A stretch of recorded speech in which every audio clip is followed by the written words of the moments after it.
تو بڑے بڑے گناہ چھوڑ دیں, فرض نماز سنت موقدہ پڑھ لیں, بڑی بات ہے. باقی معمولات کی بات پھر آگے شروع ہوتی ہے, تو وہ آؤ بیٹھو خوشبو لگا کے انشاءاللہ. باقی رمضان میں کرنے کے جو معمولات ہیں, تراویح پڑھیں پوری پابندی سے, پھر تہجد بھی پڑھیں. صحیح حدیث ہے, غالباً مصنف ابن ابی شیبہ میں ہے, حضرت عمر نے تراویح جب جماعت سے شروع کرائی تو جب حضرت عمر مسجد نبوی میں گئے تو جب لوگوں کو تراویح پڑھتے ہوئے دیکھا آپ بہت خوش ہوئے, لیکن آپ نے ایک بات فرمائی, واللتی تنامون عنہا افضل من اللتی تقومون. فرمایا جس نماز سے تم سو رہے ہو وہ افضل ہے اس نماز سے جو تم پڑھ رہے ہو. تو حضرت عمر کا مقصد یہ تھا کہ تراویح اتنی لمبی نہ ہو یا ایسے مشغول نہ ہو جاؤ کہ تہجد ہی چھوڑ دو. اس سے یہ صاف پتہ چلتا ہے کہ حضرت عمر کی نظر میں بھی تراویح الگ ہے اور تہجد الگ ہے. ہمارے اہل حدیث بھائی تہجد والی حدیثیں اٹھا کے تراویح پہ فٹ کرنا شروع کر دیتے ہیں کہ نبی صلی اللہ علیہ وسلم رمضان اور غیر رمضان میں 8 رکعتیں پڑھتے تھے. وہ تہجد کی بات ہے بھائی, وہ تراویح کی بات نہیں ہے. اور اگر وہ تراویح بھی وہی ہے تو پھر رمضان کی فضیلت کیا ہوئی؟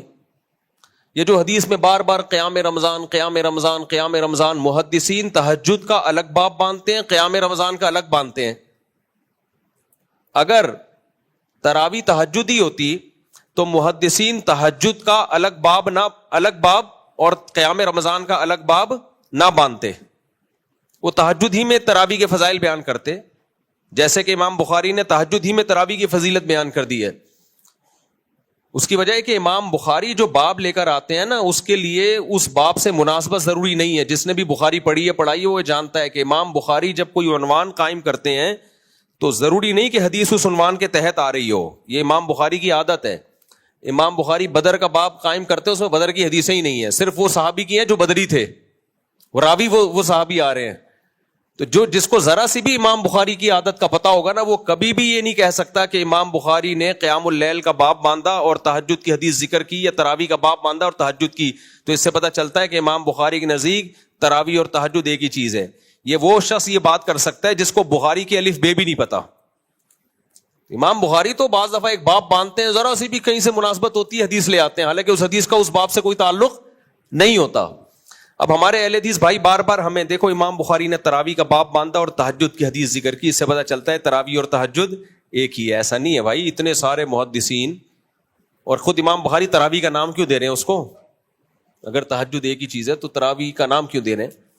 تو بہت سارے محدثین قیام رمضان الگ ہے. اگر یہ تہجد ہی ہوتی تو قیام رمضان کے نام سے الگ باب محدثین نہ باندھتے. آپ کہہ سکتے ہو کہ جی یہ تہجد ہی ہے لیکن رمضان میں تہجد کی فضیلت بہت زیادہ ہے, اس لیے اس کو الگ سے قیام رمضان کا باب باندھا گیا. تو بھائی رمضان میں صرف تہجد کی فضیلت نہیں, صدقے کی فضیلت بھی بہت زیادہ. حضرت عائشہ فرماتی ہیں نبی صلی اللہ علیہ وسلم رمضان میں سخاوت کا دریا بن جایا کرتے تھے. حدیث کا مفہوم ہے. تو صدقے کی فضیلت بھی تو بہت زیادہ ہے, لیکن صدقات رمضان کے نام سے محدثین نے باب باندھا ہے کہ ایک نارمل صدقہ ہوتا ہے, ایک صدقہ رمضان. کیوں نہیں باندھا؟ اس لیے کہ رمضان کا صدقہ کوئی الگ نہیں ہے, وہی صدقہ جو عام دنوں میں کرتے ہو رمضان میں اس کی فضیلت زیادہ. تو وہی تہجد جو ہم عام دنوں میں پڑھتے ہیں, اگر رمضان میں اسی کی فضیلت زیادہ ہوتی, تراویح الگ سے کوئی نہ ہوتی, تو پھر قیام رمضان کا باب ہی نہ باندھتے. تہجد ہی کے فضائل میں رمضان میں تہجد کی فضیلت کو زیادہ بیان کر دیا جاتا. جیسے صدقے کا باب ہوتا ہے رمضان میں زیادہ ثواب ملے گا, اور الگ سے باب نہیں باندھا جاتا.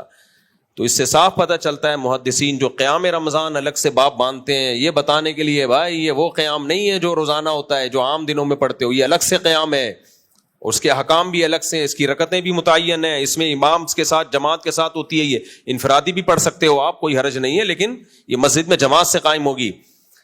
تو حضرت عمر کا بھی یہی قول. حضرت عمر نے کیا فرمایا جب لوگ تراویح پڑھ رہے تھے؟ واللتی تنامون عنہا افضل من اللتی تقومون, کہ جو نماز تم پڑھ رہے ہو جس سے تم غافل ہو وہ اس سے بھی زیادہ فضیلت والی ہے.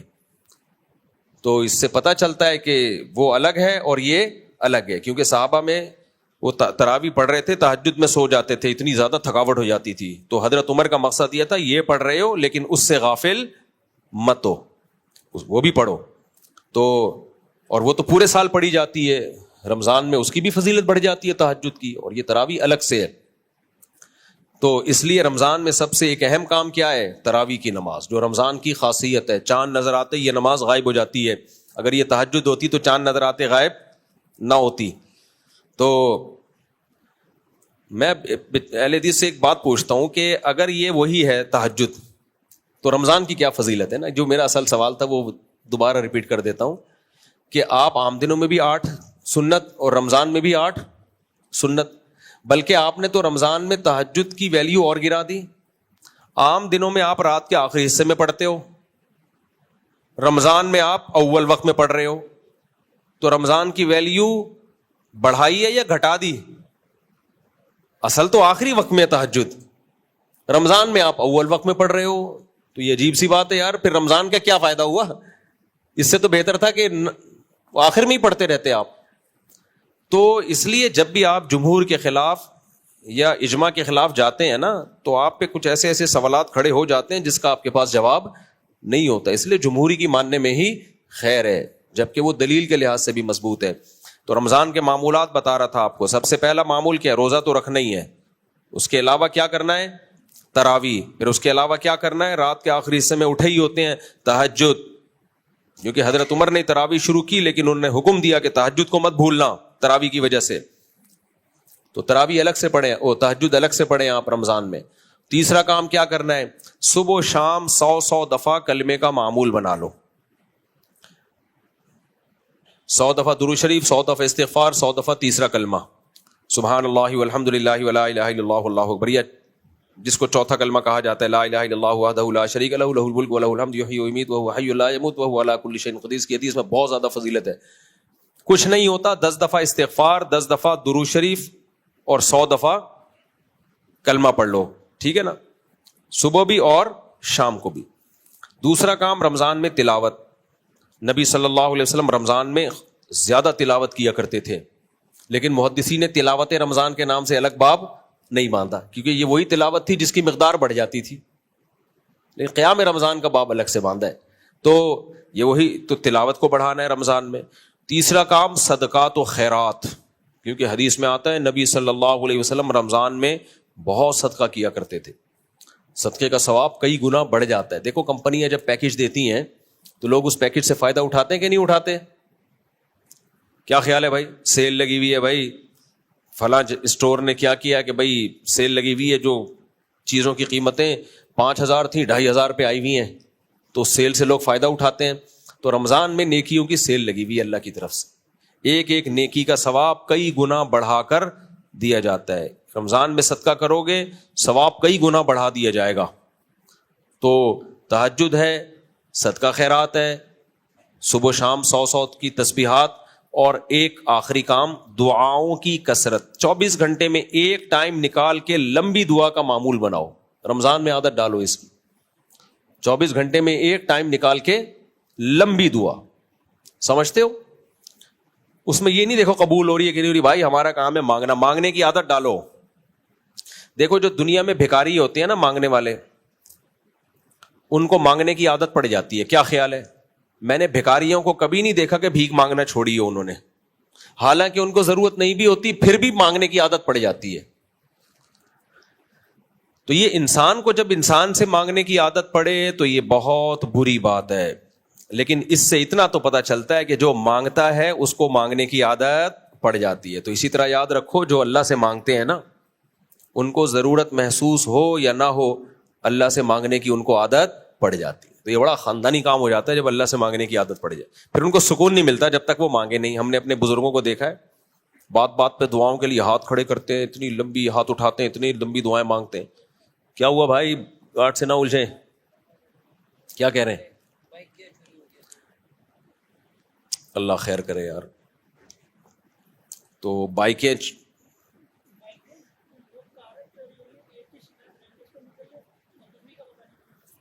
دو گاڑیاں چوری ہوئی ہیں ابھی جمعے کے بیان ہیں. اللہ خیر کرے. اگلے ہفتے ہم ایسا کرتے ہیں کہ 2-3 بندے کھڑے کر دیں گے انشاءاللہ, جو بائکوں کی اور گاڑیوں کی حفاظت پہ مامور ہوں. تو کیونکہ کراؤڈ آج بہت زیادہ تھا, اب رمضان میں ہوتا ہے بہت زیادہ رش, تو یہ انشاءاللہ ہم بناتے ہیں اسی ہفتے یہ کر لیں گے تاکہ یہ گاڑیاں چوری اور بائکیں چوری کی شکایت نہ آئے. باقی وہ کیمرے میں دیکھ لیں, جو کیمرے لگے ہوئے ہیں وہ انشاءاللہ دکھا دیں گے, اس میں یہ تو پتہ چل جائے گا نا کہ اچھا چلے. مفتی صاحب اسلام 360, ہاں دعاؤں کی کثرت, سمجھ رہے ہو کہ نہیں سمجھ رہے, دعائیں کثرت سے مانگیں. یہ کہہ رہے مفتی صاحب اسلام 360 اپلیکیشن میں قرآن کے ترجمے تو بتائیں کہ کن کن اشخاص نے کیے, مگر حدیث کے ترجمے کس نے کیے یہ نہیں پتا, اور جو حدیث اصحاب پر یا ان کے خلاف بھی جاتی ہے ان کے ترجمے بہت عجیب ہوتے ہیں, ایک بار ضرور دیکھیے گا. اسلام 360 نے کسی چیز کی ذمہ داری نہیں لی ہے, اس نے کہا بھائی میں نے مختلف اسکالرس کے ترجمے ڈال دیے ہیں, اب کون سا ترجمہ ٹھیک ہے کون سا غلط ہے یہ آپ کا ہیڈیک ہے, یہ میرا ہیڈیک نہیں ہے. تو وہ تو بری ذمہ ہو گئے, تو ابھی آپ خود سوچو, علماء سے پوچھ لو بھائی اس کا یہ ترجمہ بنتا ہے کہ نہیں بنتا, جس عالم پہ آپ کو اعتماد ہو. عرض یہ کرنا ہے کہ اگر کوئی شخص مسجد میں عشاء کی نماز ادا کرنے جائے اور امام صاحب تراویح کی نماز کے لیے کھڑے ہو جائے تو اس صورت میں وہ شخص کیا کرے؟ اس سوال کا جواب ایک امام اہل حدیث نے یہ دیا کہ وہ امام کے ساتھ تراویح میں شامل ہو جائے اس نیت کے ساتھ کہ وہ عشاء کی فرض نماز ادا کر رہا ہے, اور جب امام سلام پھیرے تو اپنی تیسری اور چوتھی رکعت کرے. آپ اس بارے میں کیا رائے ہے؟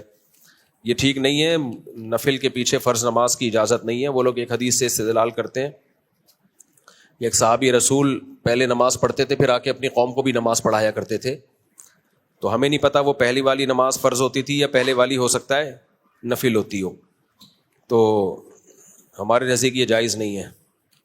آپ عشاء اپنی الگ پڑھ لیں اور پھر امام کے ساتھ تراویح میں شامل ہو جائیں. مفتی صاحب اگر نماز پڑھتے ہوئے ذہن گندا ہو جائے بے دھیانی میں,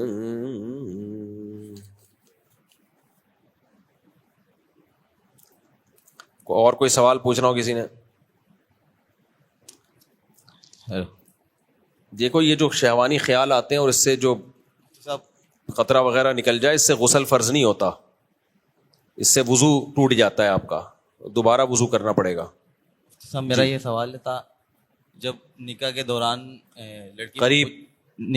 لڑکی سے پوچھا جاتا ہے کہ قبول ہے, تو طلاق کے دوران کیوں پوچھا نہیں جاتا لڑکی سے؟ بہت اچھا سوال کیا بھائی نے. کہہ رہے نکاح کرنے سے پہلے لڑکی سے پوچھا جاتا ہے کہ قبول ہے, طلاق کے وقت کیوں نہیں پوچھا جاتا کہ قبول ہے؟ یہی اسی بات کا جواب ہے کہ عورت کے پاس یک طرفہ خلا کا حق نہیں ہے. یہ خود اس کی بہت بڑی دلیل ہے کہ اگر حق ہوتا تو اس سے بھی قبولوایا جاتا. تو طلاق کا حق اللہ نے مرد کو دیا ہے, اس کو یہ رائٹ دیا ہے کہ وہ چھوڑنا چاہے تو چھوڑ سکتا ہے, باقی اس کو اپریشیٹ نہیں کیا. تو باقی اس میں حکمتیں کیا ہیں, مصلحتیں کیا ہیں. کل میرا وہ خلا والا کلپ نہیں جو جہلم والی سرکار کے خلاف میں نے چلایا تھا, اس کا بیچ سے کسی نے کلپ کاٹ کے چلایا ہوا تھا. اتنی گالیاں عورتوں نے مجھے دی ہوئی کہ یہ تو ہے ہی عورتوں کے خلاف, یہ تو ہے ہی ایسا, یہ تو ہے ہی. ایک آدمی نے ڈھنگ کی بات لکھی ہوئی تھی کہ اگر عورت کے پاس یہ حق آ گیا تو جو تھوڑے سے مرد شادی شدہ رہ گئے وہ بھی رنڈوے ہو جائیں گے. تو شکر کرو نہیں ہے عورت کے پاس ڈیورس کا حق, اور عدالتوں کے پاس بھی نہیں ہے. جج اپنی بیوی کو طلاق دے سکتا ہے, دوسروں کی بیویوں کو طلاق نہیں دے سکتا. اب وہ اہل حدیث لوگ بولتے ہیں خلا طلاق تھوڑی ہے.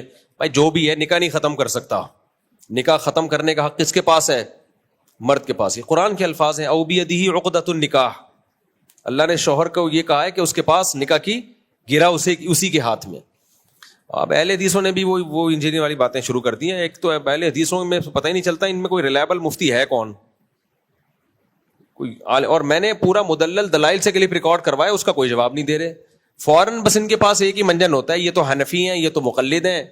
بھائی جب ہم اہل حدیث سے بات کریں گے کہ تو حنفیت کی بات نہیں کرتے, پھر ہم آپ کے سامنے ہم قرآن و سنت کے دلائل دیں گے. دیکھو جب میں کسی ایتھیسٹ سے کے سامنے خدا کے وجود کے دلائل دوں گا تو قرآن سے تھوڑی دوں گا, میں تو سائنس سے دوں گا, کیونکہ وہ کہاں قرآن کو مانتا ہے. تو اہل حدیث تھوڑی فقہ حنفی کو مانتے ہیں کہ میں ابو حنیفہ کے قول پیش کروں. جس چیز کو وہ مانتے ہیں میں وہاں سے دلیل دوں گا. اہل حدیث کہتے ہیں ہم قرآن و حدیث کو مانتے ہیں, تو جب میں اہل حدیث سے خطاب کروں گا تو دلیل کہاں سے دوں گا؟ قرآن و حدیث سے. تو انجینئر تھوڑی ابو حنیفہ کو مانتا ہے. تو جب میں انجینئر کے خلاف عدالتی خلا ریکارڈ کرواؤں گا تو امام حنیفہ کی بات تھوڑی کروں گا, میں بات اس کی کروں گا جس کا وہ دعویٰ کرتا ہے کہ میں مانتا ہوں. وہ کہتا ہے میں قرآن و سنت کو مانتا ہوں, تو میں دلائل کہاں سے دوں گا؟ قرآن و سنت سے. تو پورے کھلے والے کلپ میں نے قرآن و سنت سے دلائل دیے ہیں. تو نہ اہل حدیث کے پاس اس کا کوئی جواب ہے, بس پھینکتے رہو. یہ عجیب لوگ ہیں یار. خود جتنی مرضی اندھی تقلید کریں یہ مقلد نہیں بنتے. ہم قرآن و سنت سے دلائل کے انبار لگا دیں تو وہ پھر بھی حنفی ہیں, چونکہ حنفی ہیں تو وہ حنفیوں والی باتیں کریں گے. یہ ابے ہم تمہیں قرآن و سنت سے دلائل دے رہے ہیں بھائی, اور حنفی ہم ہیں بھی اسی وجہ سے کہ حناف میں دلائل کہاں سے لیے جاتے ہیں؟ قرآن و سنت سے, تبھی تو ہم حنفی ہیں. اگر تورات انجیل سے لے رہے ہوتے پھر ہم نہیں حنفی ہوتے. اور امام حنیفہ کو اگر کوئی حدیث نہیں پہنچی تو کوئی ایسی پرابلم کی بات نہیں ہے, ہمارے اندھی تقلید ہے ہی نہیں. بعض چیزوں میں اگر ہمیں پتہ چل گیا امام صاحب تک حدیث نہیں پہنچی تھی تو ہم نے ابو حنیفہ کے قول لیا ہی نہیں اس میں, تو اندھی تقلید کہاں سے ہو گئی ہے؟ تو وہ پہلے ہی ہم چھوڑ چکے ہیں, وہ آپ کے مشورے پہ ہمیں چھوڑنے کی ضرورت نہیں ہے. یہ کہتے ہیں ہمارے مشورے سے چھوڑو, نہیں بھائی, ہمارے ایک اکابر کا سلسلہ ہے, علماء ہے, انہوں نے پہلے ہی چھوڑ دیا اس میں, جب دیکھا کہ بھائی اس میں امام صاحب کے پاس دلیل نہیں ہے تو چھوڑ دیا امام صاحب کا قول. تو یہ سارا پروپیگنڈا ہے, امام صاحب تک ہو سکتا ہے حدیث نہ پہنچی ہو, تو جب دیکھا بھائی صحیح حدیث ہے تو اب پھر رفع الیدین پر آتے ہیں کہ رفع الیدین میں صحیح حدیثیں کیوں چھوڑ دیتے ہو؟ رفع الیدین میں ہم حدیثیں نہیں چھوڑتے, ہم رفع الیدین کے بارے میں یہی بات کہتے ہیں جو امام مالک نے ہاتھ باندھنے کے بارے میں بات کی ہے. امام مالک کہتے ہیں ہاتھ باندھنے کی حدیثیں لائے ہیں, لیکن کہتے ہیں مدینہ میں ہم نے دیکھا کہ ہاتھ چھوڑ کے نماز پڑھ رہے ہیں, جس سے صاف پتہ چلتا ہے کہ نبی نے آخری عمر میں ہاتھ باندھنا چھوڑ دیے تھے, ورنہ یہ سارے مدینہ والے ہاتھ باندھنا نہ چھوڑتے. تو یہ ویلڈ پوائنٹ ہے. تو بالکل یہی ہمارا رفع الیدین کے بارے میں ہے. بھائی نبی نے کیا ہے رفع الیدین, کون منع کر رہا ہے, لیکن دو سجدوں کے درمیان بھی تو کیا ہے نا. تو بھائی جیسے وہ چھوڑ دیا نبی نے تو باقی بھی چھوڑ دیا. کیا دلیل ہے؟ مدینہ والوں اور کوفہ والوں کا عمل. اہل کوفہ کے بارے میں صحیح سند سے ہے کہ وہ رفع الیدین نہیں کرتے تھے, اور مدینہ والوں کے بارے میں امام مالک کی گواہی ہے کہ وہ رفع الیدین نہیں کرتے تھے. تو وہ سارے حدیث کے منکر ہو گئے. تو نبی کی آخری نماز تو کوفہ اور مدینہ ہی میں گئی ہے. کوفہ میں اس لیے کہ حضرت عمر نے عبداللہ بن مسعود کو کوفہ بھیجا, پھر حضرت علی نے کوفہ کو دارالخلافہ بنایا, 1400 صحابہ کو لے گئے. تو علم کا مرکز کوفہ اور مدینہ یہ دو جگہ تھی. تو جب صحیح سند سے ثابت ہو گیا کہ کوفہ والے بھی نہیں کر رہے اور مدینہ والے بھی نہیں کر رہے, تو اٹ مینز کہ نبی نے آخر میں یہ عمل چھوڑ دیا. تو اور سب سے بڑی بات, امام بخاری کے شاگرد ہیں امام ترمذی. امام ترمذی جب رفع الیدین کرنے کی حدیث لے کر آئے تو کہنے لگے وہ بھی یقول بعض اہل العلم من اصحاب النبی, یہی بعض صحابہ کا قول ہے اصحاب علم میں کہ رفع الیدین کرنا چاہیے. لیکن جب رفع الیدین نہ کرنے کی حدیث لے کر آئے عبداللہ بن مسعود کی تو کہتے ہیں وہ بھی یقول غیر واحد من اہل العلم من اصحاب النبی, یہی صحابہ میں بہت سارے اہل علم صحابہ کا مذہب ہے. یہ کسی حنفی کی گواہی نہیں ہے, یہ امام بخاری کے شاگرد امام ترمذی کی گواہی ہے. سمجھتے ہو؟ اور امت کی میں من حیث الامہ اگر دیکھا جائے, اہل سنت کی بات کر رہا ہوں, سنیوں کی جو قرآن و سنت کو حجت مانتے ہیں, تو ہر دور میں رفع الیدین نہ کرنے والے کرنے والوں سے زیادہ رہے ہیں. تو امت اتنی بڑی گمراہی پہ کیسے جمع ہو سکتی ہے؟ لہذا ہمارے خلاف وہ حدیثیں پیش کرنا بخاری کی کہ دیکھو نبی نے رکوع میں جاتے ہوئے کیا ہے اور رکوع سے اٹھتے ہوئے کیا ہے رفع الیدین, یہ حدیثیں ہمارے خلاف اس لیے حجت نہیں ہے کہ ہم ان حدیثوں کے منکر نہیں ہیں. ہمارا یہ دعویٰ ہی نہیں ہے کہ نبی نے کیا ہے, نبی نے نہیں کیا. ہمارا یہ دعویٰ ہے بھائی کیا ہے, چھوڑ دیا ہے آخر عمر میں, اور اس پہ قرائن ہے, بہت واضح قرائن ہے. اور سب سے بڑی بات یہ کہ کیا تو دو سردوں کے درمیان بھی ہے نا. سنن نسائی کی بالکل صحیح حدیث ہے, علامہ ناصر الالبانی نے اس حدیث کو صحیح کہا ہے. اور کمال کی بات یہ کہ علامہ ناصر الالبانی اس حدیث کی بیس پہ دو سردوں کے درمیان رفع الیدین کے قائل بھی تھے. تو ہم اہل حدیث سے کہتے ہیں جو ان دو سردوں کے درمیان آپ رفع الیدین کیوں نہیں کرتے, جو اس کا جواب ہے وہ باقی رفع الیدین میں بھی ہمارا وہی جواب ہے. اب یہ مسئلہ اتنا سنگین نوعیت کا نہیں ہے کہ رفع الیدین پہ میں اتنا ٹائم لگاؤں, لیکن ہمارے اہل حدیث بھائیوں نے اس کو ایسا ایمان کفر کا مسئلہ بنا دیا ہے. ایمان کفر کا مسئلہ تو بنایا انہوں نے, ہم نے تھوڑی بنایا ہے مسئلہ. ہم تو صرف جواب دے رہے ہیں کہ ہم اتنے بے وقوف ہیں نہیں جتنے آپ کو نظر آتے ہیں, ٹھیک ہے نا. اور ویسے بھی ایک بات بتاؤں, امام حنیفہ کی رائے اگر کہیں کمزور تھی نا تو ان کے شاگردوں نے ان کی مخالفت کی ہے اس میں. تو جن مسئلوں میں امام ابو حنیفہ کے شاگردوں نے امام حنیفہ کی موافقت کی ہے وہ بہت مضبوط قول ہوتا ہے, کیونکہ وہ خود مجتہد تھے. 1/3 مسائل میں کہا جاتا ہے, 1/3 یا 2/3, جس میں امام ابو یوسف اور امام محمد نے امام حنیفہ کی مسائل میں خلاف گئے ہیں. تو جن مسائل میں یہ تینوں امام جمع ہو جائے نا تو یہ بہت مضبوط رائے ہوتی ہے. پھر تو رفع الیدین نہ کرنے میں امام محمد کا بھی وہی موقف ہے اور امام ابو یوسف کا بھی وہی موقف ہے جو امام حنیفہ کا موقف ہے. ان کے تو سفر بھی مکہ مدینہ ہوئے تھے اس دور میں, یہ سب امام مالک سے مل کے آئے ہیں. وہاں جا کے تابعین تبع تابعین کی نمازیں انہوں نے اپنی آنکھوں سے دیکھی ہیں. ان کے بارے میں یہ کہنا کہ ان کو رفع الیدین کی حدیث ہی نہیں ملی ہوگی، او بھائی صاحب یہ ان دور کے لوگ ہیں جو تابعین کو نمازیں پڑھتے ہوئے اپنی آنکھوں سے دیکھ رہے ہیں. امام حنیفہ تو تابعی تھے، اور چلو نہیں فرض کر لو تابعی نہیں تھے تو تابعین کو تو دیکھا تھا نا آپ نے. ہزاروں تابعین جو صحابہ کے شاگرد تھے ان کو اپنی آنکھوں سے نمازیں پڑھتے ہوئے دیکھا ان لوگوں نے. یہ تو سندوں کے محتاج ہی نہیں تھے، ان کا تو علم مشاہدے پر مبنی تھا. تو اس مسئلے کو اہل حدیث نے بہت بڑھا لیا، رفع الیدین کے مسئلے کو ایمان کفر کا مسئلہ بنا لیا ہے. تو ٹھیک ہے اختلافی مسئلہ ہے، آپ کر لو، ہمیں کوئی پابندی نہیں ہے. جو نہیں کر رہا تو اس کو آپ یہ کہنا کہ سنت کا منکر ہے، اندھا مقلد ہے، تو یہ آپ کی باتیں ہیں جو آپ کے لوگ اس سے متاثر ہوتے ہیں. علمی دنیا میں اس کی کوئی حیثیت نہیں ہے. دوسرا اس میں گڑبڑ ایک یہ بھی کرتے ہیں کہ اہل حدیث لوگ امام بخاری کی ایک الگ سے رسالہ ہے جزء رفع الیدین، وہ بخاری نہیں ہے. جیسے الادب المفرد امام بخاری کا ایک الگ رسالہ ہے، اس کی حدیثیں بخاری کی ٹکر کی نہیں ہے، وہ ایک الگ رسالہ ہے، اس میں صحیح بھی ہے، ضعیف بھی ہے، حسن بھی ہے، ہر طرح کی ہے. تو اسی طرح امام بخاری کا ایک رسالہ ہے جزء رفع الیدین، وہ بخاری نہیں ہے. تو لوگ کیا کرتے ہیں کہ ان کی حدیثیں جب وہ پیش کرتے ہیں تو اس پہ بھی بخاری کا لیبل لگا کے چلا دیتے ہیں کہ دیکھیں امام بخاری نے یہ روایت نقل کی ہے. لوگ سمجھتے ہیں یہ بخاری میں، حالانکہ وہ بخاری میں نہیں ہوتی، وہ ایک الگ رسالہ ہے امام بخاری کا جو بخاری کے ٹکر کا نہیں ہے، اس میں ہوتی ہیں وہ. تو مسئلہ اتنی سنگین نوعیت کا نہیں، ان لوگوں نے بنا دیا بہت زیادہ اس کو. تو بات کیا کر رہا تھا میں؟ ہاں تو وہ خلا کی بات کر رہا تھا. انہوں بھائی نے طلاق کا مسئلہ پوچھا نا، تو خلا وہ میرا پورا کلپ گیا ہے. وہ ابھی بیچارے وہ زبیر صاحب ہیں، وہ خلیل الرحمان سے کیا نام ہے، قاری خلیل الرحمان، ان کا بھی کلپ آ گیا کہ عدالت بھی خلا دے سکتی ہے، خلا عورت کا رائٹ ہے. رائٹ کا یہ مطلب کہ جب چاہو عورت لے سکتی ہے، گناہگار ہوگی لیکن ہو جائے گا خلا. پھر وہ حافظ احمد صاحب ہے، ان کا بھی، میں تو ان لوگ کو بڑا پڑھا لکھا سمجھتا تھا، کیا حافظ زبیر احمد، میں نے کہا یہ کس طرح کی باتیں کر رہے ہیں، بالکل ہی سطحی باتیں اور دلائل بھی سطحی. تو میرا کلپ چلا ہے، اس کو بھی چلائیں آگے، کیونکہ لوگ اس سے گھر ٹوٹ رہے ہیں بھائی. اس سے مجھے کوئی اہل حدیث سے کوئی بغض نہیں ہے، لیکن گھر ٹوٹ رہے ہیں اس سے، بیڑا غرق ہو رہا ہے. عورتیں اٹھ کے جا رہی ہیں عدالت سے ٹھک ٹھک ٹھک. گرل فرینڈ بوائے فرینڈ میں فرق کیا رہ گیا میاں بیوی اور گرل فرینڈ بوائے فرینڈ میں، اگر عورت کے پاس بھی یہ رائٹ ہے. شریعت نے عدالت کو اتنے اختیارات دے دیے کہ ہماری بیویاں بھی ہمارے نکاح سے جب چاہیں خارج کرتے ہیں. بھائی تم کہاں سے آئے ہو یار تم؟ تو خلا دو طرفہ معاہدہ ہے، حدیث سے بھی پتہ چلتا ہے، اور یہ معاہدہ ہے قرآن سے بھی پتہ چلتا ہے، اجماع امت سے بھی پتہ چلتا ہے. تو اس لیے کبھی بھی ان چیزوں دلائل کے نا اس سے متاثر نہ ہوا کریں، اس کی صرف الفاظوں کے بکھیڑوں سے. ڈیپ میں جا کے طلاق ثلاث پہ جب میں بات کرتا ہوں، قرآن و سنت کے حوالے دیتا ہوں، صحابہ کے حوالے دیتا ہوں.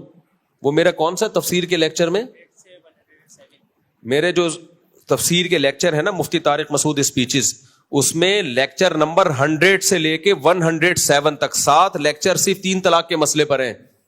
2 اور 2 4 کی طرح دودھ کا دودھ پانی کا پانی کیا اس مسئلے میں. میں نے یہ دیکھو قرآن کیا کہہ رہا ہے، حدیث کیا کہہ رہی ہے، صحابہ کیا کہہ رہے ہیں. سب یہی کہہ رہے ہیں کھٹی 3 طلاقیں 3 ہوتی ہیں، بالکل کلیئر کر دیا اس میں. وہ سن لو آپ جا کے، وہ آپ دیکھتے نہیں ہو پھر باتیں کر رہے ہو بیٹھ کے. تو اس جواب میں کیا ریکارڈ کرواتے ہیں اہل حدیث لوگ، یہ مسئلہ اجماعی نہیں ہے، فلاں نے بھی لکھا ہے اس میں اختلاف ہے، فلاں نے بھی لکھا ہے اس میں اختلاف ہے. او بھائی صاحب قرآن و سنت کا حوالہ دو یار. پہلے بتاؤ قرآن میں کہاں لکھا ہے کہ 3 اکٹھی 1 ہوتی ہیں، پھر حدیث بتاؤ، حدیث کا لفظ بلفظ ترجمہ کرو. اس ترجمے میں گڑبڑ، اپنی طرف سے الفاظ بعد میں ایڈ کر لینا، پہلے جو ترجمہ ہے نا وہ کرو. تو ترجمہ میں ایسا کہیں بھی نہیں ہے کہ اکٹھی 3 طلاقیں 1 ہوتی ہیں. تو خیر کہاں سے کہاں بات چلی گئی. تو عورت کو اس لیے قبولنے کا حق نہیں ہے کہ یہ رائٹ اللہ نے نکاح ختم کرنے کا کس کو دیا ہے، مرد کو. یہاں سیکولر لبرل لوگ اعتراض کرتے ہیں، لبرل انٹیاں، لو بھائی ہمیں تو اسلام نے دبایا ہوا ہے، سارے حقوق کس کو دے دیے، مردوں کو دے دیے. بھائی یہ اللہ نے آپ کے فائدے کے لیے مرد کو طلاق کا رائٹ دیا ہے، کیونکہ اگر آپ کو بھی رائٹ دے دیا جاتا نا تو پھر آدمی آپ کو گرل فرینڈ کے طور پر، آپ اس کا بیہیویئر آپ کے ساتھ گرل فرینڈ کے طور پر، اس کو پتا ہوتا ہے کہ کبھی بھی چاہے مجھے چھوڑ کے جا سکتی ہے. وہ ٹائم پورا کرتا، ٹائم پاس کرتا، ٹیشو پیپر کی طرح یوز کرتا آپ کو. وہ جیسے گورے کرتے ہیں، گورے 50 سال میں شادی کرتے ہیں اور بڑی وفا بتاتے ہیں، ایکچولی ہم کتنے اچھے ہیں، دیکھو ہم نے جب شادی کی تو نبھایا ہے. کمبختو تم 50 سال کے بڈھے ہو کے نبھا کے کیا تیر مار دیا تم نے یار. تو ہم ہمارے لونڈے لپاڑے جو 18 سال میں شادیاں کر کے زندگی بھر نبھاتے ہیں ایسے، یہ دیکھو لونڈا بیٹھا ہوا ہے. کتنے سال میں تمہاری شادی ہوئی تھی؟ 21. دیر ہو گئی, فائدہ نہیں ہے. ہماری بھانجی سے ہی نکاح ہوا ہے اس کا, اس کی بھی عمر کم تھی, یہ 21 سال کا, وہ میرا خیال ہے 17-18 سال کی ہوگی. تو ماشاء اللہ, اللہ برکت دے.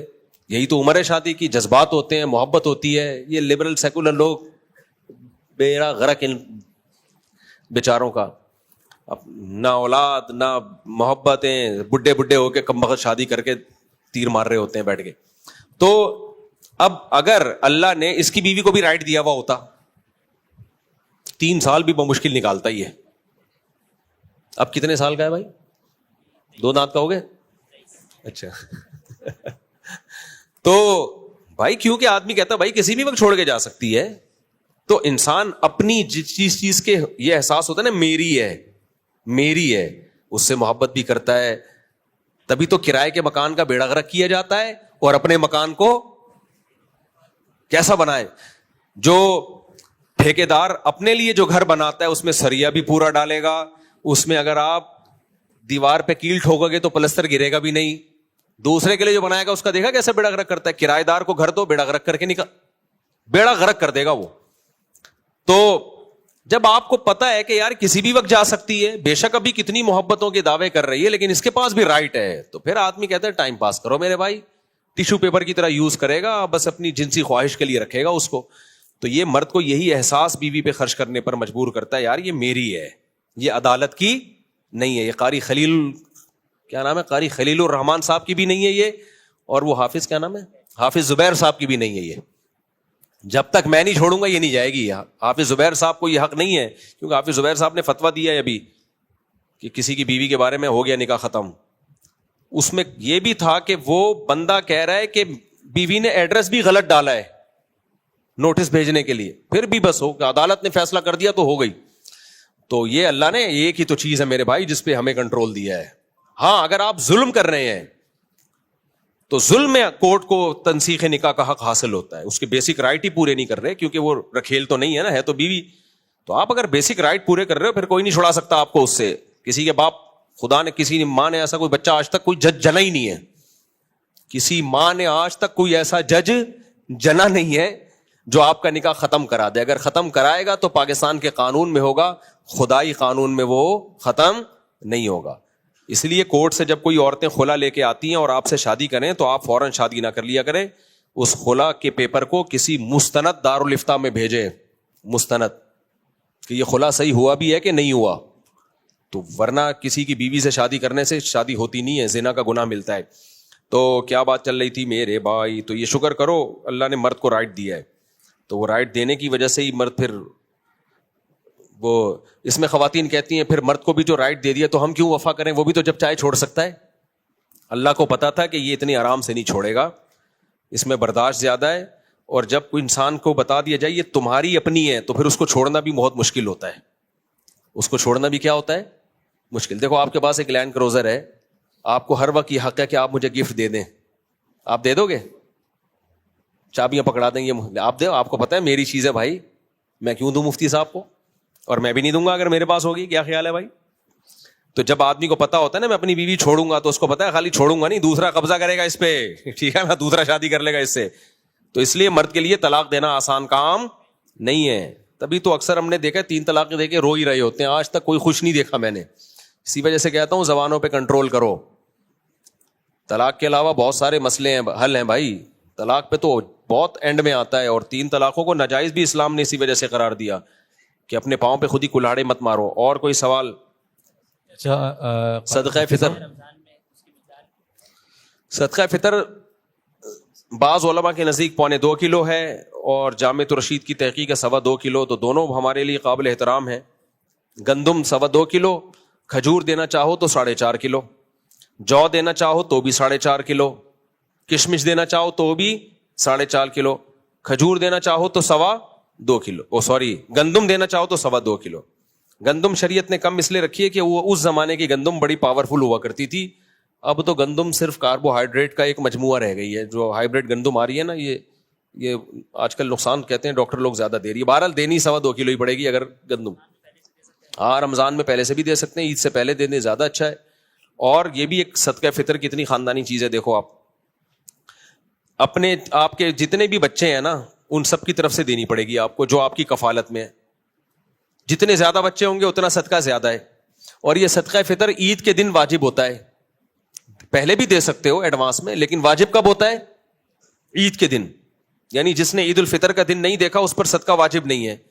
تو عید کے دن پینلٹیاں لگتی ہیں, یہ شکرانے ہوتے ہیں, شکرانے. تبھی اس کو شکرانے کا صدقہ بھی کہا جاتا ہے کہ آپ کے اتنے بچے ہیں لہذا آپ پہ صدقہ زیادہ ہے.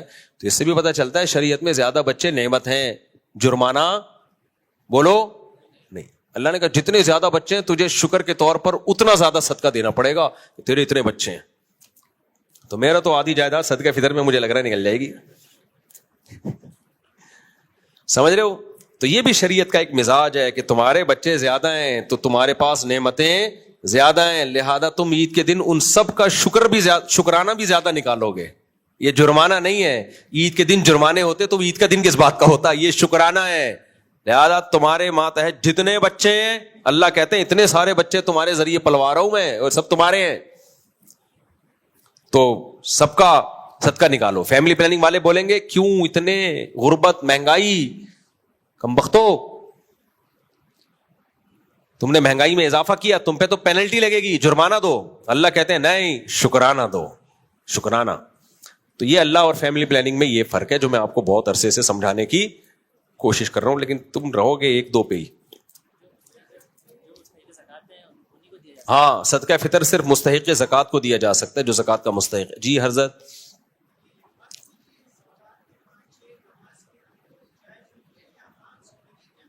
کیا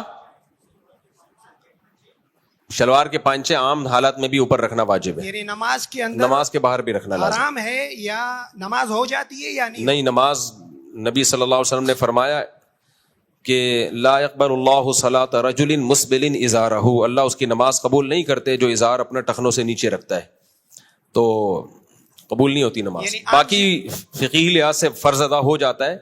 ایسی حدیثوں کا مطلب یہ ہوتا ہے کہ اس پہ جو ثواب مرتب ہونا چاہیے تھا وہ مرتب نہیں ہوتا. جیسے حدیث میں آتا ہے جو روزے میں غیبت کرے تو روزہ ٹوٹ جائے گا.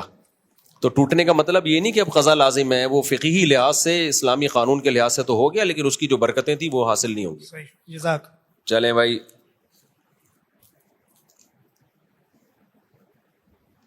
ایک شخص جو نہ نماز پڑھتا ہو نہ روزے رکھتا ہو اس کو زکوٰۃ دینا کیسا ہے؟ جائز ہے, لیکن کوشش کریں دیندار لوگوں کو دیں. زکوٰۃ تو کوئی بھی مسلمان غریب ہو اس کو دینے سے ادا ہو جائے گی.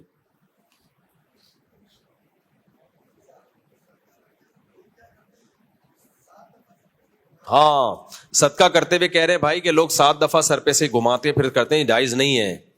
آپ بس دل میں نیت کر لیں کہ میں صدقہ دے رہا ہوں اور اللہ تو میری مصیبتوں کو, پریشانیوں کو اس سے دور کر دے. کوئی بیمار ہے, صدقہ کرنا چاہ رہے ہیں, اللہ میں صدقہ کر رہا ہوں تو میرے بیمار کو تو ٹھیک کر دے. تو ایک دعا ہے, اس کو گھمانا ومانا ویسے یہ بیکار بات ہے.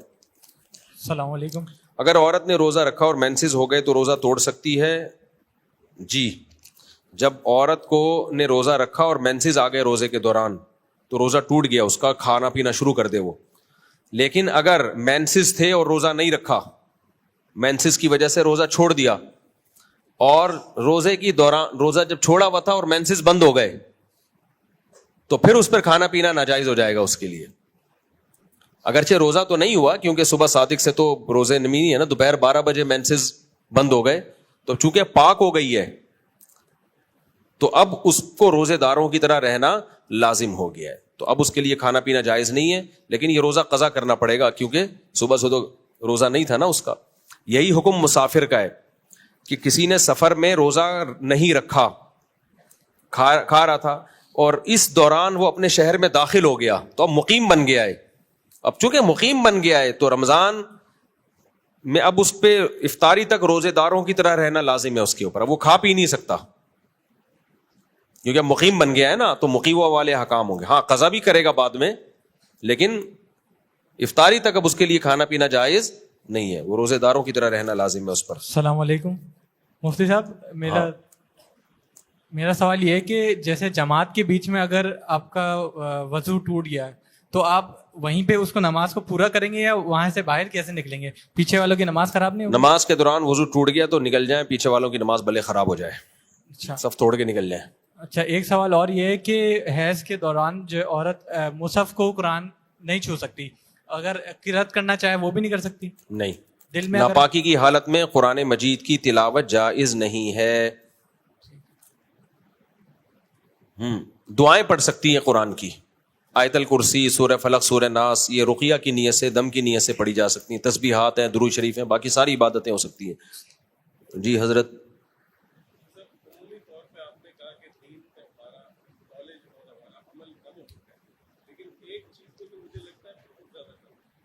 جی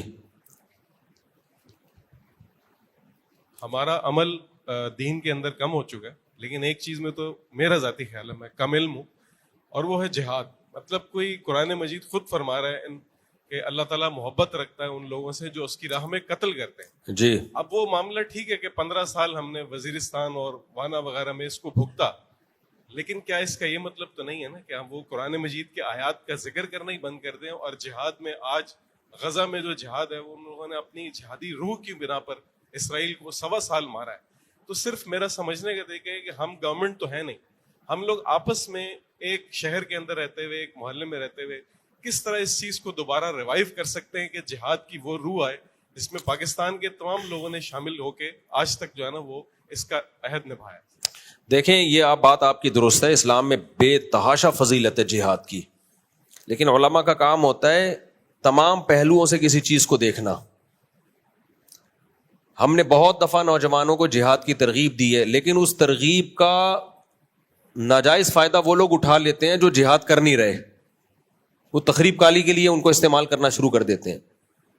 یہ بالکل ایسے ہی ہے جیسے ساحل ادیم صاحب ہر تھوڑے دنوں میں بغاوت کی بات اور اسلامی انقلاب کی بات شروع کر دیں گے. یقیناً اسلامی انقلاب آنا چاہیے, یقیناً نظام تبدیل ہونا چاہیے, لیکن آپ کے پاس نظام کی تبدیلی کا پیکج ہے نہیں, تو سوائے ملک سے نفرت اور ملک میں تخریب کاری کی کاروائیاں بڑھنے کے علاوہ کچھ بھی حاصل نہیں ہوتا. جو تھوڑا بہت سیٹ اپ چل رہا ہے اس کی بھی ایسی کی تیسی. تو جہاد کی تو فضیلت کا منکر کافر ہے, لیکن اس میں بتا کے جہاد کہاں جہاد ہے کہاں نہیں ہے. آپ نے جو جگہ بتائی 100% برحق جہاد ہے وہاں پہ, لیکن اس میں نقصان یہ ہے کہ اس میں بھی لوگ مس یوز ہوتے ہیں. آپ نے بتا دیا فلاں جگہ جہاد صحیح ہو رہا ہے, لیکن وہاں تک پہنچانے کے لیے جو ذرائع ہیں, جو لوگ بیچ میں پڑے ہوئے ہیں, وہ 2 نمبری کر رہے ہوتے ہیں. وہ آپ کو وہاں کے نام پہ کہیں اور لے جائیں گے, وہ آپ کو اپنے مفاد میں استعمال کر لیں گے. تو اس لیے یہ بڑا سینسیٹیو ٹاپک ہے. باقی جہاد کا منکر تو کافر ہے میرے بھائی, یہ تو اور قیامت تک جہاد جاری رہے گا. تو اس میں حضرت مفتی عبدالرحیم صاحب کے جہاد پہ لیکچرز ہیں صحیح بخاری کے, بہت خاندانی لیکچرز ہیں. ان کا چینل انہی کے اپنے چینل پہ ہے نا, کیا چینل مفتی عبدالرحیم کے نام سے لیکچر ہے صحیح بخاری میں کتاب الجہاد میں. 10 لیکچر اپلوڈ ہو چکے ہیں, تو وہ لازمی سنیں آپ. تو اس میں جہاد کی فضیلت بھی ہے, جہاد کے آداب بھی ہیں, اور قرآن و سنت سے کہ کہاں جہاد ہوگا کہاں جہاد نہیں ہوگا. ان کا تو تجربہ بھی بہت ہے اس بارے میں. ہم اتنے بیوقوف نہیں جتنے آپ کو نظر آ رہے ہیں. کبھی خوشبو لگا کے آؤ تو پھر پتہ چلے گا ہم کیا ہیں. لوگ سمجھتے ہیں کچھ شادیوں کے علاوہ کچھ نہیں آتا. مجھے جو آتا ہے نا وہ بتا دیا تو بیان میں ہی نہیں آؤ گے تم لوگ. اتنے بیوقوف ہم ہیں نہیں جتنے آپ کو نظر آتے ہیں. سمجھ رہے ہو؟ آہستہ سے بولے میں نے, زیادہ زور سے. آگے چلو. مولوی صاحب, اچھا ہمارے محلے سے جماعت نکل لی ہے 40 دن کا نا, تو میری والدہ کو مطلب ہاسپٹل میں اس کو کیموگرافی جو انجیکشن ہوتی ہے شوکت خانم میں, تو اس کو وہ بھی ہو رہی ہے. اور میری والدہ مجھے کہہ رہی ہے کہ آپ چلے جاؤ, لیکن میری جو وائف ہے وہ مجھے کہہ رہی ہے, کبھی کہہ رہی ہے کہ ہاں چلے جاؤ, کبھی بول رہی ہے نہیں چلے جاؤ. تو مجھے خود بھی سمجھ نہیں. کیا والدہ ہاسپٹل میں ہے؟ والدہ کا بھی مسئلہ ہے, لیکن والدہ تو میرے کو کہہ رہی ہے کہ آپ چلے جاؤ. کہاں چلے جاؤ؟ بیوی کو لے کے الگ؟ نہیں, مطلب 40 دنوں کے لیے تبلیغ میں جماعت جو والدہ کہہ رہی ہے چلے پہ چلے جاؤ, بیوی کہہ رہی ہے, بیوی کبھی کہہ رہی ہے چلے جاؤ, کبھی کہہ رہی ہے نہیں جاؤ. ابے چلا لگا لے جا کے, بار بار موقع زندگی میں ہر دفعہ موقع نہیں ملتا. بیوی کو بھی لے کے جاؤ ساتھ میں. یہ بڑا عجیب ہے, بیوی گھر میں ہوتی ہے, خود جا رہے ہوتے ہیں, بیوی کو بھی لے کے جاؤ. اللہ کے بندو, گھر جب بنتا ہے جب میاں بیوی دونوں نیک ہوں. اگر ایک بھی نیک نہیں ہے نا تو بچہ اس کو فالو کرتا ہے جو نیک نہیں ہے. سمجھ رہے ہو؟ آپ کی بیوی پردہ نہیں کرتی, آپ پردے کے فضائل سناتے ہو, بیٹی آپ کی بیوی کو فالو کرے گی, آپ کو فالو اللہ ماشاء اللہ 100 میں کوئی ایک نکل آئے. تو اس لیے دونوں کا, تو تبلیغ میں جاؤ دونوں, بیوی کو بھی لے کے جاؤ. مفتی صاحب پھر دیکھو گھر میں ایک برکتیں آتی ہیں, ایسا زبردست گھر میں معمولات کا ماحول بنتا ہے. میں تو خود اپنے گھر والوں کو چاہتا ہوں تبلیغ میں لے کے جاؤں, لیکن میں مشہور ہونے کی وجہ سے کہیں جانے کے قابل ہی نہیں رہا. تبلیغ کے علاوہ کوئی آپشن نہیں ہے اصلاح کا. یا تو کوئی بہت نیک بزرگ, اللہ والے بزرگ, آج کل بزرگوں کے پاس ٹائم ہی نہیں ہے. بزرگ مارکیٹ میں شارٹ تو نہیں ہوئے, کم ہو گئے ہیں, لیکن ہیں. دوسرا یہ کہ مردوں پہ تو ان کی توجہ ہوتی ہے, عورتوں پہ توجہ دے نہیں سکتے, ٹائم ہی نہیں ہے نا. خطوط کا دور چلا گیا, اب خطوط لکھو اتنے بڑے بڑے. پھر بعض تو بزرگ ہیں نہیں, وہ بنے ہوئے ہیں. وہ کسی خاتون کو بیعت کر کے کیا کرتے ہیں, وہ خاتون اپنے شوہر کے سارے راز خطوں میں لکھ کے فاش کر دیتی ہیں, میرا میاں ایسا ہے, میرا میاں ویسا ہے, میرا میاں. ان کا اصلاحی تعلق یہ چل رہا ہوتا ہے. تو 2 نمبر بزرگ کی بات کر رہا ہوں. تو 1 نمبر بزرگ ہیں, یا تو ان سے اپنی بیوی کو بیعت کراؤ. لیکن 1 نمبر کو پہچاننا, فیروز میمن صاحب ہیں, بڑی زبردست اصلاح کرتے ہیں. تو کوئی بیعت ہونا چاہتا ہے نا, فیروز میمن صاحب حضرت حکیم اختر صاحب کے خلیفہ ہیں, اپنی بیگم کو بھی ان سے بیعت کرا دے, خود بھی بیعت ہو جائے. انسان کا بچہ نہ بنے, میرا نام بدل دینا. وہ مسالہ زیادہ لگاتے ہیں, جون پور کا قاضی بناتے ہیں. وہ ہیں بھی بڑے پرہیزگار, اللہ ان کی تقوی میں, ان کی عمر میں برکت دے. ورنہ مسئلہ بیوی کو کسی شیخ سے بیعت کرانے میں خطرات ہوتے ہیں آج کل. شیخ ہی نہ کہیں لے کے بھاگ جائے. شیخ کے بھی تو آدمی پہلے ہوتا ہے. کیا خیال ہے بھائی؟ ایسے واقعات آئے ہیں, بیوی کو کسی پیر و مرشد سے بیعت کرا دیا, چل بھائی اکیلا گھوم رہا ہے, بیوی عاشق ہو گئی پیر صاحب پہ. تو اس لیے یہ تصوف کا جو شعبہ انتہائی حساس شعبہ ہے, اس میں ہر ایک پر اعتماد مت کیا کرو. تو فیروز میمن صاحب کا نام میں ایسے ہی نہیں لے رہا کہ وہ بہت, اللہ کرے اسی تقوی پر قائم رہیں وہ. تو وہ تو آپ کو ایسی نظر جھکانا سکھائیں گے نا کہ شاید بیگم کو بھی نہ دیکھو آپ. مذاق کر رہا ہوں, ایسا ہے نہیں. وہ بیگم کی محبت دل میں ڈالتے ہیں. تو ہاں, وہ دوسری شادی سے منع کرتے ہیں لوگوں کو.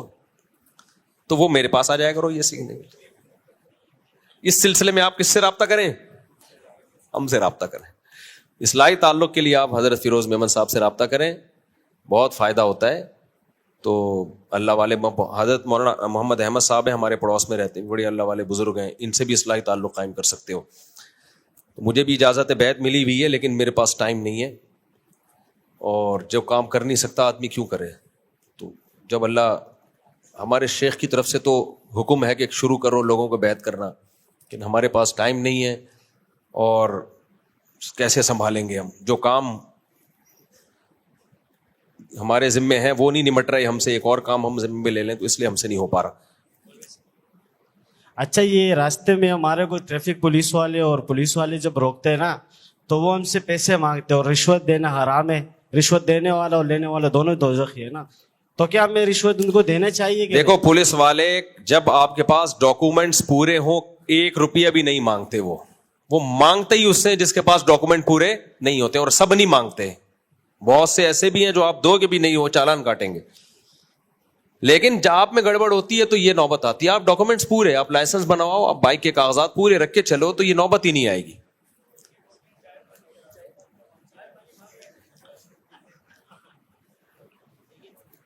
نہیں, رشوت دینا جائز نہیں ہے. اگر آپ کی غلطی ہے اور آپ اس غلطی سے بچانے کے لیے رشوت دے رہے ہو, یہ جائز نہیں ہے. آپ کی غلطی نہیں ہے, پھر کوئی مانگ رہا ہے تو پھر تو اس کا قصور ہے نا. پھر بھائی اتنے زیادہ ڈیپ میں نہیں جاؤ بھائی, ہم پاگل تھوڑی ہیں. تو باقی پولیس والوں کے بارے میں ایک اصول ذہن میں رکھو, اپنے محلے کے پولیس والوں کو ویسے ہی کھلا پلا دیا کرو, اس کا فائدہ ہی ہوگا آپ کو. ان بیچاروں کی تنخواہیں بہت کم ہوتی ہیں, بہت کم, اور ذمہ داریاں کراچی میں بہت زیادہ ہیں. پنجاب کا مجھے نہیں پتا, کراچی میں تو بھائی ڈاکوؤں کا راج ہے. تو بہت سٹف ڈیوٹی ہے ان کی, اس میں تنخواہ دیکھو. تو اس لیے خود ہی کھلا دیا کرو یار. نہیں مفتی صاحب نہیں, یہ پولیس والوں نے گاڑی نہیں چوری کی. ہاں, تو پولیس والے نہیں چوریاں کرتے ایسے بلا وجہ بدگمانیاں. پولیس میں چوریاں کون سی ہوتی ہیں؟ وہ والی کہ کوئی بائک چوری کی آ گئی, تو پولیس والے کہتے ہیں تو ویسے ہی چوری کی ہے, ہم مالک تک پہنچا رہے ہیں, تو اس دوران اگر ایک آدھ انڈیکیٹر چوری ہو گیا تو کوئی اتنا بڑا مسئلہ نہیں ہے. پوری بائک نہیں چوری کرتے. بائک تھانے میں کھڑی ہے تو پھر کہتے ہیں جب بھائی مالک کو اتنا ہم نے ریکوری کرا دی کہ تیری پوری بائک مل رہی ہے, تو 2 انڈیکیٹر تو ہمارا حق بنتا ہے نا. تو وہ ہو سکتا ہے کوئی وہاں سے ہیڈ لائٹ نکال کے لے جائے اور کوئی انڈیکیٹر وغیرہ نکال کے لے جائے. تو اس میں بھی یقین نہیں ہوتا کہ پولیس والوں نے نکالا ہے, ہو سکتا ہے ان کے استغفر اللہ کسی اور نے نکالا ہے, میں کہہ رہا تھا ان کے تعاون سے. تو یہ بھی ضروری نہیں ہوتا کہ ہو سکتا ہے کسی کوئی چرسی نکال کے لے گیا ہو. تو اس میں بھی بدگمان مت ہو. پولیس سے ویسے بھی بدگمان ہونے سے پولیس کو کوئی نقصان نہیں ہے, تمہیں ہی نقصان ہے, کیونکہ وہ پولیس ہے. ٹھیک ہے, اس سے بنا کے ہی رکھنی پڑے گی تمہیں, تو عزت سے جیو گے. پولیس والوں سے نہیں بنائی تو تمہارا ہی بیڑا غرق ہوگا بھائی, کیونکہ وہ کس میں ہے, وہ پولیس میں ہے, تم تھوڑی پولیس میں ہو. مفتی صاحب, یہ آج کل یہ کنڈے پہ جو اے سی لگا رہے ہیں, صحیح, ایک بندہ تھا, نام نہیں لوں گا, اس نے یعنی کنڈے پہ نا لوگوں کو پانی دے رہا تھا, پانی کنڈے پہ پانی, ہاں نا, بجلی کی. اچھا, تو پھر میں نے اس کو بولا یار یہ تو صحیح نہیں ہے. مجھے پتا چلا, میں نے تو ٹینکی پوری خالی کر دی. پھر اس کے بعد دیکھو کنڈے کی بجلی جائز نہیں ہے, چوری کی بجلی ہے, غلط ہے, لیکن اس سے جو پانی بھرو گے وہ پانی ناجائز نہیں ہے. آپ نے پوری ٹینکی خالی کر دی کنڈے کی بجلی, تو ٹینکی خالی کر کے تو قوم کا بھی نقصان کیا, پانی کا بھی نقصان کیا, اپنا بھی نقصان کیا. نہیں, وہ تو ڈبل نقصان ہو گیا. میں نے شاید نماز نہیں, نماز بھی ہو جائے گی, کیونکہ یہ چوری کا پانی نہیں کہلائے گا, چوری کی بجلی کہلائے گی. اب یہ جو کنڈے کی بجلی سے جوس بنا کے بیچ رہے ہیں, ملک شیک, تو وہ عمل غلط ہے, لیکن اس سے ملک شیک تھوڑی غلط ہو جائے گا. وہ کیلا بھی اپنے پیسوں سے, وہ ملک شیک جب غلط ہوگا جب کیلا بھی چوری کا ہو, کیلا بھی تو بجلی استعمال کرنا غلط ہے. اس بجلی سے جو چیزیں بنیں گی وہ غلط نہیں ہو جائیں گی.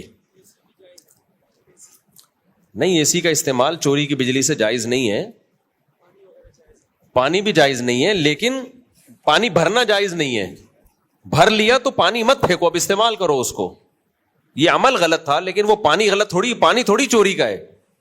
پانی کا استعمال جب ناجائز ہوگا جب کسی کی دکان سے پانی کی بوتل چوری کر کے آپ لے گئے, وہ غلط ہو جائے گا. السلام علیکم حضرت صاحب. حضرت صاحب, آپ دوسری تیسری شادی کی بات کرتے ہو, ہمارے گھر میں تو اگر ہم دوسری شادی کی بات کر دیتے تو جنگ چھڑ جاتی ہے.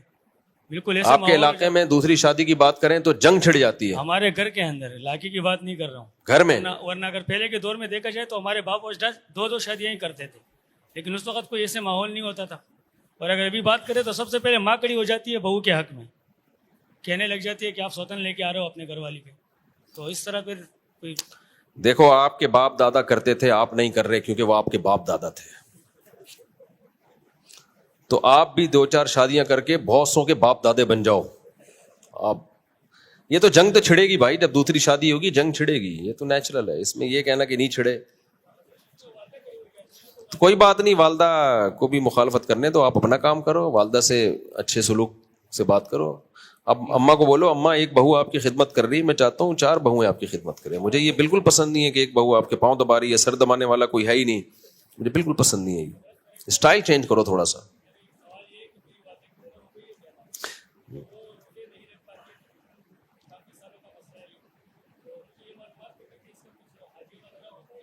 ہاں, اگر والدہ کے لیے روزے رکھنا اب ممکن ہی نہیں ہے, دسمبر میں بھی نہیں رکھ سکتی, سردیوں میں بھی ناممکن ہو گیا, تو اب روزے کا فدیہ 2.25 کلو گندم, یا تو ایک غریب کو 2 ٹائم کا کھانا کھلا دیں, کوئی بھی غریب ہو اس کو صبح کا کھانا اور رات کا, یہ دوپہر اور رات کا کھانا کھلا دیا. یہ بھی کر سکتے ہیں کہ دوپہر کا کھانا 2 دفعہ کھلا دیا, یعنی ہفتے کے دن بھی کھلا دیا, اتوار کے دن بھی کھلا دیا, اس سے بھی فدیہ ادا ہو جاتا ہے. یعنی کوئی بھی کسی بھی ایک ہی غریب کو 2 ٹائم کا کھانا تو یہ کھلا دیں, یا 2.25 کلو گندم, یا اس کی قیمت دے دیں, تو ایک روزے کا فدیہ ہو جائے گا. مفتی صاحب, رمضان المبارک میں نا تو سحری ڈن اور افطاری ڈن کا اسٹیٹس لگاتے, تو یہ لگانا ثواب ہے کیا؟ کیا سحری اور افطاری کا اسٹیٹس لگانے دو یار, لوگوں کو انجوائے کرنے دو یار. نہیں, وہ ثواب کی نیت سے لگاتے ہیں, میں نے اس لیے پوچھا. ثواب تو نہیں ہے کوئی ثواب نہیں ہے, بس لوگوں کو شوق ہوتا ہے آپ دیکھنے کا, کیا پکایا تم نے. ہر آدمی کا اپنا ایک, اپنی بیویاں نہیں دکھاؤ بس.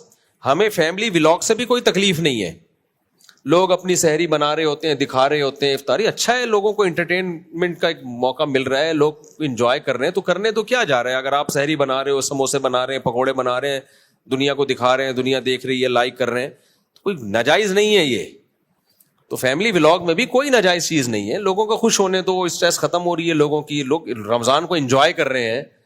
کیا دیکھیں گھروں میں کیسے سحری بنتی ہے, اب لوگ کہتے ہیں غریب آدمی کیا کرے, تو غریب آدمی نہ دیکھے وہ, کیونکہ اب غریب کو بچانے کے لیے امیروں کے پکوڑے سموسے ہی بند کر دیں تو وہ بھی غریب ہو جائیں گے نا. پھر بھائی غریب تو جب امیر کو دیکھے گا تو وہ تو غریب کو یہ کہا جائے گا کہ یار اللہ کا شکر ادا کرو, جو اللہ نے تمہیں دیا وہ بہت ہے. ہاں غریب کو دکھا دکھا کے کھانا غلط ہے. یہ دیکھ سموسا دیکھا کبھی تو نے, یہ میں کھا رہا ہوں, یہ دیکھ پکوڑا, یہ غلط ہے. کیا آپ اس کو سڑانے کے لیے کر رہے ہو یہ کام؟ تو اس لیے لوگ جو اگر رمضان کے ولاگ بنا رہے ہیں سحری افطاری, تو کوئی حرج نہیں ہے, رمضان کو انجوائے کرنے دو. ہمارا ایک مقدس مہینہ ہے, اس سے اسلام کی ایک بہاریں دیکھنے کو ملتی ہیں. ہمیں اعتراض فیملی ولاگ پہ نہیں ہے, ہمیں اپنی خوبصورت بیویاں دکھانے پر ہے. جس کمبخت کا چینل نہیں چل رہا ہوتا اپنی خوبصورت بیوی لا کے نمائش, اصل میں وہ لوگ پکوڑا نہیں دیکھ رہے ہوتے, وہ پکوڑے کھانے والی دیکھ رہے ہوتے ہیں. پکوڑے لوگوں نے بہت دیکھے ہوئے ہوتے, اور وہی داڑھی مونچھوں والا آئے گا کوئی بھی نہیں دیکھے گا. تو یہ بغیرتی ہے بھائی, اپنی بیویاں دکھا کے اور اپنی خوبصورت لڑکیاں دکھا کے, خوبصورت بیویوں کے ہی چل رہے ہوتے. تو خوبصورت بیویاں, خوبصورت جوان لڑکیاں پھر ادھورے کپڑوں میں, سلیو لیس کپڑوں میں انہی کو ایکسپوز کر رہے ہوتے ہیں, تو وہ غلط ہے. اچھا, اگر لڑکی کے سسرال والے لڑکی سے بات چیت بند کر دیں اور لڑکی بار بار کوشش کرے پھر بھی وہ لوگ رابطہ نہ رکھیں تو کیا قطع تعلق کر سکتے ہیں؟ سسرال کی ایسی کی تیسی سالے کی. بہو کو چاہیے ساس سے بنا کے رکھے, ماں کی طرح ہے, سسر سے بنا کے رکھے, اپنی بھابھیوں سے, بھابھیاں کہہ رہا ہوں, نندوں وندوں سے بنا کے رکھے. کوشش کرے, ایک دفعہ سوری کر لی, معذرت کر لی, پھر بھی نہیں منہ ہونا تو دفعہ تمہاری ایسی کی تیسی.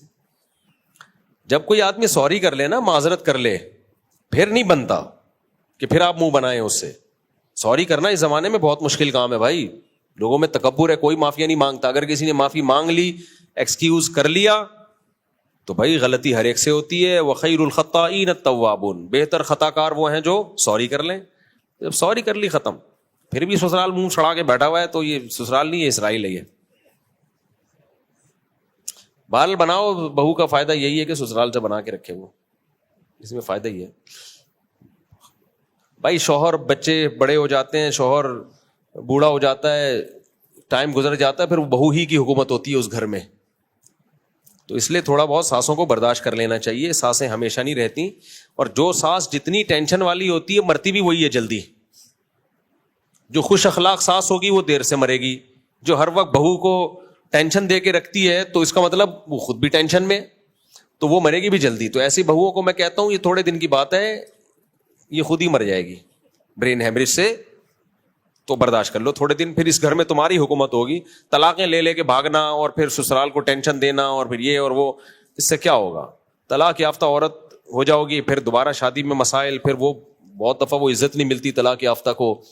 تو ابھی کنواری چڑی چاڑ گئی تھی, بنا کے رکھو سسرال میں اپنی. اگر لڑکا اپنی بیوی بچوں کے ساتھ الگ گھر میں رہنا چاہے تو کیا اس لڑکے پر گھر والوں اور ماں باپ کو چھوڑنے کا گناہ ہوگا؟ نہیں بھائی, کوئی گناہ نہیں ہے. شادی کے بعد الگ ہونا نیچرل ہے, تو نہ ہو الگ تو اچھی بات ہے. اگر محبت سے رہ رہے ہو, بلا وجہ الگ ہونے میں بڑے نقصانات ہیں. جوائنٹ فیملی میں اگر محبتیں ہونا تو پھر جوائنٹ فیملی سے بڑی کوئی نعمت نہیں ہے. لیکن محبتیں آج کل کیا چل رہی ہیں؟ شارٹ چل رہی ہیں. اس لیے پھر ہم کہتے ہیں الگ ہو جاؤ. محمد مفتی صاحب, صدقہ فطر کن پر واجب ہے؟ اس کا پورا میں نے نصاب بتایا تھا بھائی, لمبا بیان ہے میرا, اس دن تراویح میں پورا ڈیٹیل سے بتایا ہے. جس پہ زکوٰۃ واجب ہے اس پہ تو صدقہ فطر واجب بھی ہے, اس پہ تو ہے ہی. لیکن اس کے علاوہ جس کے پاس کوئی ایسی پراپرٹی پڑی ہوئی ہو جو پورے سال استعمال نہ ہوتی ہو, یعنی ضرورت سے زائد ہو, یا پراپرٹی استعمال نہیں ہوتی, بے شک سال بھی نہیں گزرا, تو بھی صدقہ فطر واجب ہے اس پہ. میں ڈیٹیل سے بتا چکا ہوں اس مسئلے کو, ابھی بتایا, پوری عصر کی نماز ہو جائے گی. اور کیا ہے میرے بھائی, آج کل میری میمز بنانا شروع کر دی لوگوں نے, ہم ایسے کر کے نا سوال پڑھ رہے ہوتے ہیں. اور کیا میرا بھائی جان, اچھا بھائی.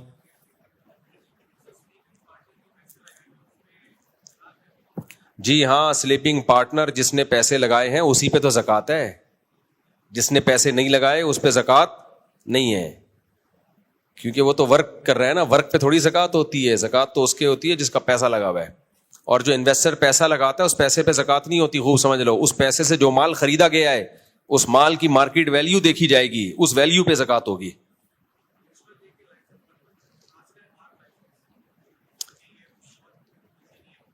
اکیلے میں پوچھیں.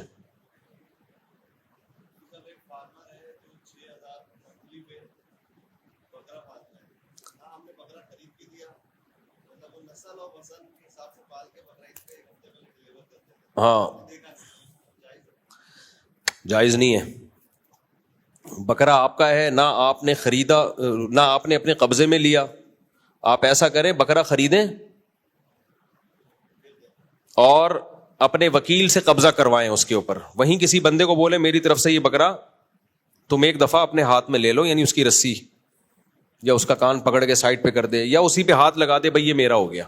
آپ کا نمائندہ بنا دیکھے نہیں ہوتا، دیکھنا بھی پڑے گا اور اپنے نمائندے کے لیے قبضہ کی طرف سے قبضہ بھی کہ بھائی جب قبضہ ہو گیا تو پھر وہ آپ کا بکرا ہے. اب کیا ہوتا ہے اس میں، اب آپ کہتے ہیں کہ ٹھیک ہے بقرعید میں مجھے پال کے دے دو، اتنے پیسے تمہیں دے دوں گا اس کی پلائی کے. یہ بھی جائز نہیں ہے.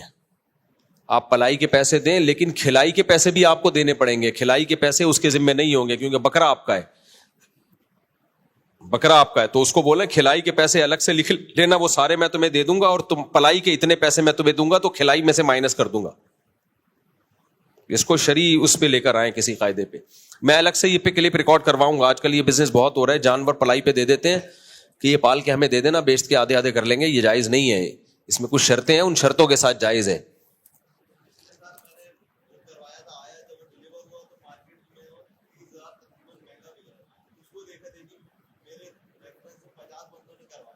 نہیں آپ اس جب ایسا ہو گیا جب بکرا آئے تو آپ اس کو فون کر کے کہہ رہے ہیں یہ پرانا معاہدہ ہمارا سارا کینسل ہو گیا، پیسے دو، پیسے لو، جو خرچہ ہوا ہے وہ میں تمہیں دوں گا. اب یہ بکرا تمہارا ہے تو اب میں تم سے خرید رہا ہوں نئے سرے سے قیمت لگا کے خرید لیں اس کو. کیا بول رہا ہے؟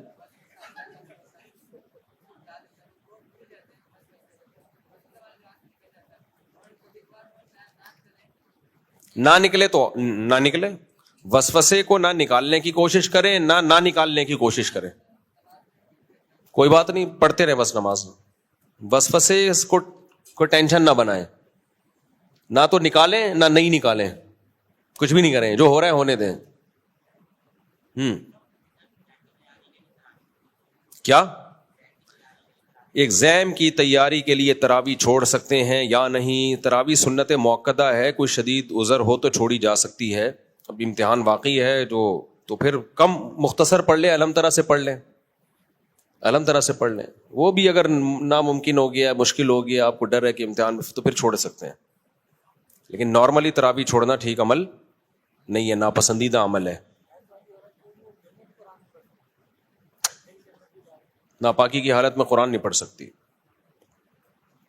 ہاں بھائی، یا ایک آخری سوال لے لیتے ہیں بس. جی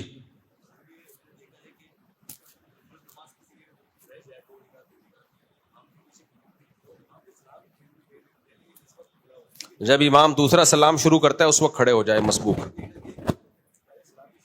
نہیں، غلط کرتے ہیں. جب امام دوسرا سلام پھیرے پھر کھڑے ہو، کیونکہ اس کا امکان ہے کہ ہو سکتا ہے امام نے سجدہ سہو کرنا ہو. اگر وہ کرنا ہوگا تو آپ کو بھی کرنا پڑے گا اس کے ساتھ. جی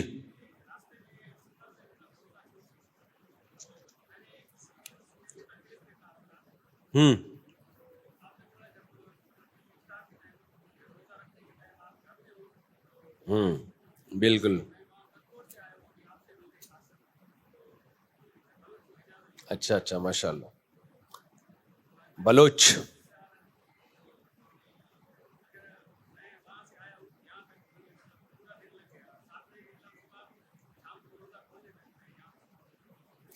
بس آپ جب نکلے تھے بلوچستان سے اپنے گھر سے، اس وقت سحری کا وقت وہاں تھا اور سحری کا وقت ختم ہوا آپ کے شہر میں ہی، تو اس وقت آپ مسافر بنے نہیں تھے، تو اس لیے آپ پر روزہ رکھنا واجب تھا.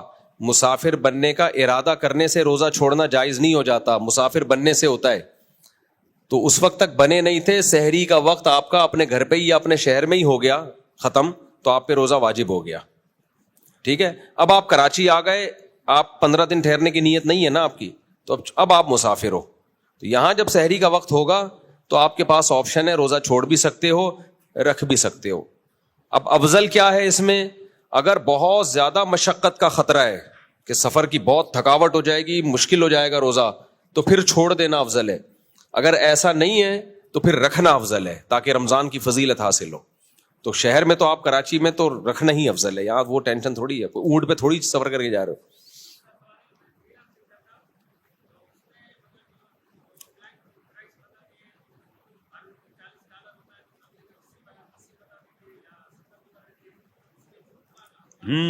دیکھو فری لانسنگ آپ کرتے ہو تو آپ ریٹ نہ بتاؤ نا, آپ اپنے کام کے پیسے بتاؤ, میں اتنے میں کر کے دوں گا آپ کو, تو یہ جھوٹ نہیں ہوگا.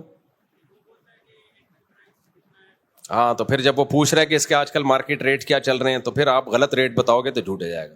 آپ بولے گا بھائی مارکیٹ کا معاملہ کیا ہے, بھائی ہم لوگ تو اتنا لیتے ہیں, یہ بولو بھائی ہمیں تو اتنے چاہیے, ہم تو 4 شادیاں کریں, استغفر اللہ, ہم تو اتنے. جی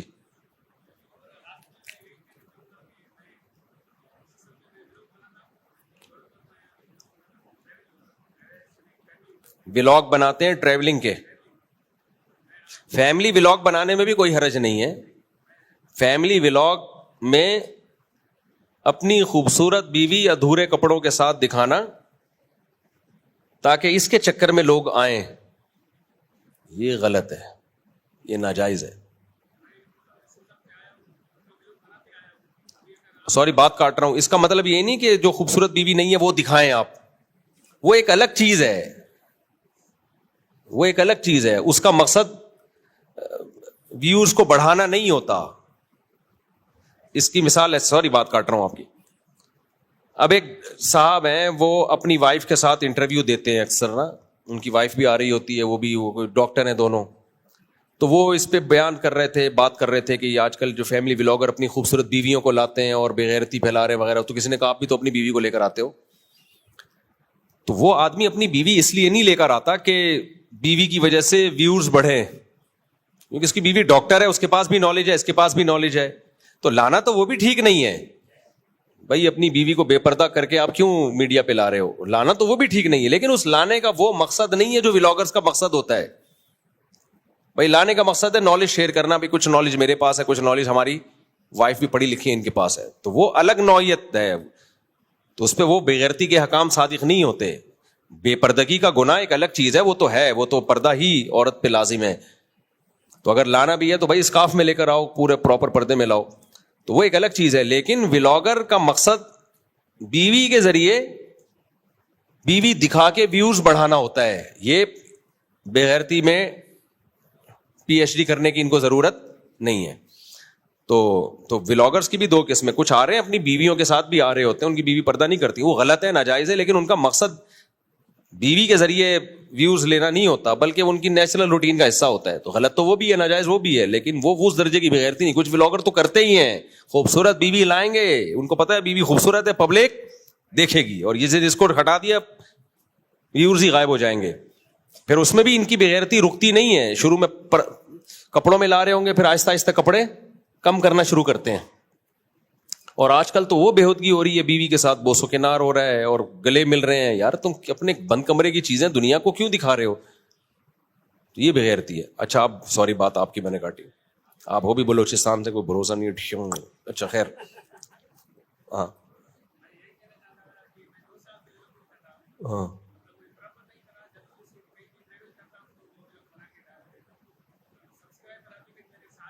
اچھا,